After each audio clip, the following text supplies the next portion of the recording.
Yo, what's poppin'? It's Tommathan. I got a lot of news to get through because I was waiting until the end, so we had the off-season movement tracker, so we could see who was a free agent, who isn't, all that stuff. But it didn't come out because free agency period has been delayed to December 2nd due to the regional licensing agreement in China coming to an end on January 23rd. So as of right now, there is uncertainty of the state of Overwatch and Overwatch League by extension in China after January 23rd, which has obviously major ramifications on the league because there are literally four Chinese based teams. So, like, they don't know what's going on. And then if they can't be in China, they probably don't want to invest very much because, like, you can't even, like, stream it to China, I believe. I don't know exactly how that works, but that's the idea I'm getting. And then all of APAC would just be, like, dismantled and everyone would have to go to Korea or NA or something. They'd have to sort some shit out, right? Basically. So they've delayed the period of free agency, and we've already seen teams make changes, make decisions based off of this. Because if you're a pro team, you don't want to operate with uncertainty. You kind of need to know what's going on before you make a plan of any sort. And this affects all of APAC and even NA. Like it affects everyone. So hopefully they get this cleared up fast. But yeah. So anyway, some of these changes are from before this, some are from after this. Most of them are from before because I just didn't make anything for a little bit of regarding news. But anyway, starting off with the Hangzhou Spark, they have released head coach Changun, assistant coach Miro, assistant coach / player Neko. The player part was a mistake, as well as architect Bernard Teru. So this leaves them all their Chinese players plus Alpha Yi and Irony for some reason. I don't know why Irony's still there. And this kind of aligns with what Halo reported earlier, is that head coach Rui, former head coach of the Chengdu Hunters, is looking to be the head coach of Spark, and perhaps then bring Leave over because Leave is the GOAT. And of course it would be. If you can get Leave, by all means you get Leave. Like it just makes sense, especially with Shy and all that. But yeah, so not a big surprise from Spark if they do want to go more towards the Chinese side. I would rather them have a mixed roster because it's not. I don't like gatekeeping talent because of the language they speak. Like you can work on the communication later, all that stuff. But I don't know. I feel like a lot of these players, like Teru, his Kiriko is good enough. He should be able to find a spot, depending on like. He's not going to be like a really high caliber talent, but if teams are willing to, they should definitely. I think there should be teams willing to take a chance on him. In terms of Bernard, I think he was exceptional. One of the best flex tanks in the league this season. So I really think he could operate as a solo tank for a team, and a pretty damn good one, I think. I'm very high on Bernard. Architect should retire, and yeah, Architect should just retire.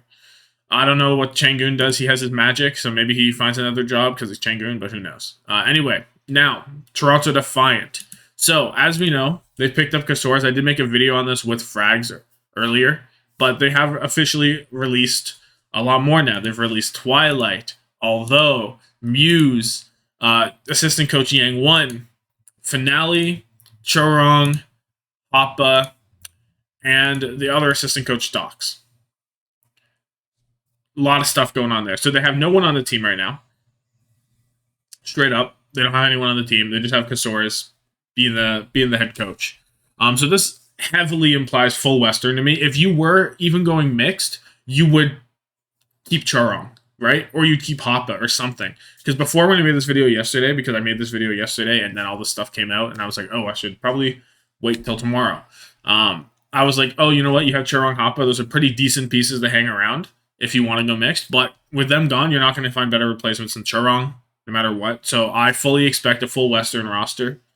And I expect a damn good one because Toronto is a team that likes to spend. So if you go full Western, you better not hold back a single penny, and do not negotiate. Do not compromise any talent if you're going full Western. You can't afford to if you want to compete at the top. It's just not possible. So I am very, very excited for what Toronto's up to. I'm very excited for what Spark's up to too. As a Spark and Defiant fan, this looks good for both of them. But yeah, this is interesting. It's interesting from Defiant. Chorong being a free agent is dangerous. There's a lot of good free agents out there, but he might not be the best main support available. Anyway, before I get into all those guys, we also have Shanghai releasing Li Jiagan in the end. Originally, they weren't. I do think Charlie's better than Li Jiagan. That was a weird segue, but yeah, I do think, just to make myself clear on that one. But yeah, Shanghai originally said they were keeping Lip, Izayaki, and Li Jiagan. I guess they doubled back on Li Jiagan. Sure. I think that keeping him or not keeping him is a fine decision anyway. His peak is probably behind him, right? He's past his prime a little bit. This season, he was pretty good at times, but he was not nearly the Li Jiagan that he had been, right? So I think it's a good decision to keep him or to let him go, as long as they have a plan moving forward, what they want that main support slot to be, what they want the vibe of the team to be. Do you go back to being veterans? They didn't have a single rookie this year. Or are you going to bring up some young blood and reinvigorate the franchise? You know what I mean? So we'll see what their decision is on that. But either way, I think as long as they have a plan moving forward, it should be fine. Li Jiagan is pretty damn good. He has really high name value. So you would expect him to be able to find a team, at least, if not as the full-time starter, at least in a rotation of some kind. Who knows? Who knows what's going on with Al next season these days? Because I wasn't believing the Western stuff, the more teams heading Western, but now I'm like, maybe. So then will we have a lot of good players on the sidelines? And that just like feels awful. What's the point of a pro league if the best players aren't playing in it? You know what I mean? It's just, I don't know. As well, next, Ho-Chi Lee, assistant coach for the Outlaws, gone. I don't know. It's hard to really say how much Ho-Chi Lee contributed. And I don't know. I just don't know. But that's a thing. Fostis is gone. Now, Fostis, it's like, it was kind of a lose-lose situation for him, because it's like, it's just like Paris Eternal, check that off the contract, basically. What else? What else is there? You're not going to say, oh, you didn't improve Paris, or, oh, Paris didn't do very well with you. Like, that was an awful situation. He came in mid-season, too. That's, like, just brutal. Basically, was employed is all it's checking off his little coaching resume. Next up, San Francisco Shock are releasing Kilo, another team that's kind of doubling back. Not really, but kind of. Apparently, this was Kilo's decision, and I'm kind of a little surprised, because to me, it was like, Kilo being that third part of the roster, presumably with proper Heesang on DPS, gave him a really good opportunity to just be like a Widowmaker specialist or something. And I thought that would fit really well for him. But maybe he wants to see if he can, be a starter somewhere and get his stocks back up. He had so much hype coming into this season, and he never really lived up to it. So maybe he's betting on himself here and going, you know what? I should be able to find a team where I'm a starter and I should be able to perform. So we'll see what he does with this, but I think it was a really good spot for him, and I'm a bit surprised he wanted to move in this decision, but hopefully it works out for him. I would love to see Kilo, being as hype as he was supposed to be. That would be fantastic. And then next, Atlanta letting go of assistant coach Danny and Silence. Atlanta felt like very much a player-ran team. Now, from the outside, that's easy to say. I don't have any way to like back that up or anything. That's just how it seemed. That's not taking anything away from either Danny or Silence, but I don't know. They're coaches. I can't speak to it. It's too hard. Next, Vancouver Titans letting go of King, False, Mirror, Sky Reaper, Masa, and Aztac. Straight up. They only have Aspire, and Aspire is one of the only NA rookies to have a 1+1, I think. So he's probably... No, he wasn't a rookie, I guess.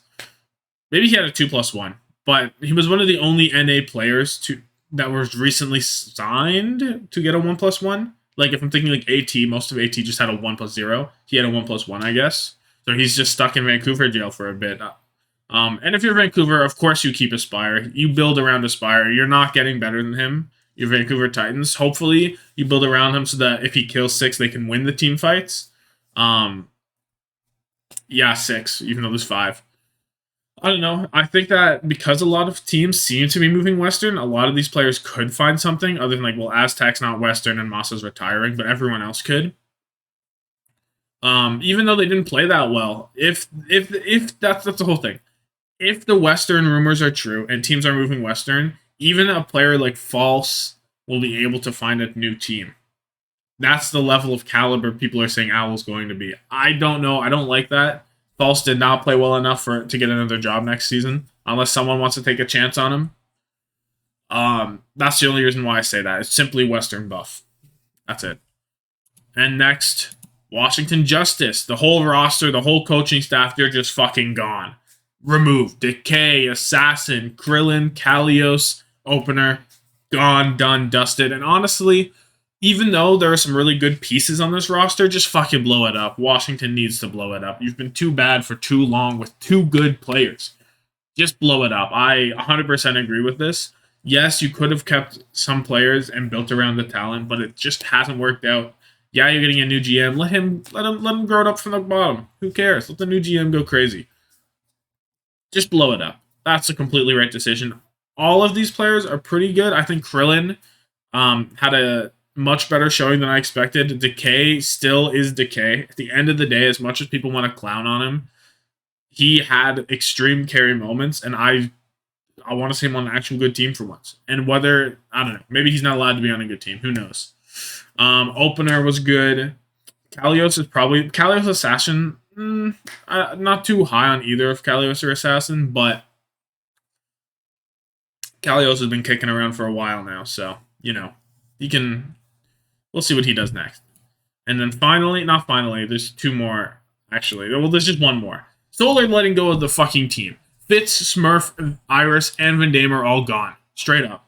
You can't really see it, but yeah, they're all fucking gone. And this one is a directly correlated result from the original topic of the regional licensing updates, right? Because CEO of Gen G came out and said, with the uncertainty in APAC, we've decided to take a step back while we assess the situation and allow the majority of the team to explore free agency.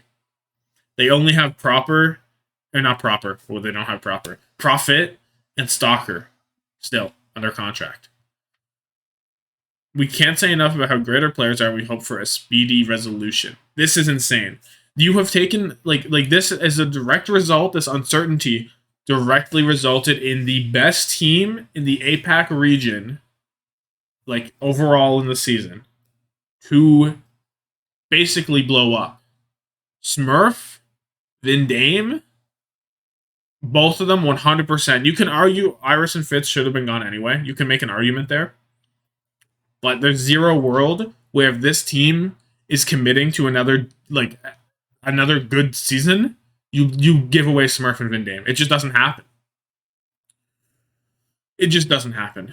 And I respect that maybe Smurf and Vandame and all of these guys came forward and they're like, yo, we don't know what's going on in APAC. We want to go to free agency, want to do that. And then Profit and Stalker were like, no, we'll stay here or something. Who knows? Props to them if the players wanted this, but like straight up, this is fucking nuts. And this is why I'm worried. This is like extremely why I'm worried right now. They need to sort it out ASAP, or else Owl is going to be a shit show next season, 100%. Like they got to get on this shit, and they also have to figure out like the broadcasting rights with YouTube. Overwatch is in a great place, but Owl is not. Owl is very uncertain right now. And I think the team actions and how many free agents we have kind of reflects that. But anyway, that's the video. Let me know your thoughts on the situation. Let me know your thoughts on any of these teams individually. A lot of big news from a lot of different teams. But yeah, like this video, subscribe if you really like the video, and have yourself a good one. Deuces.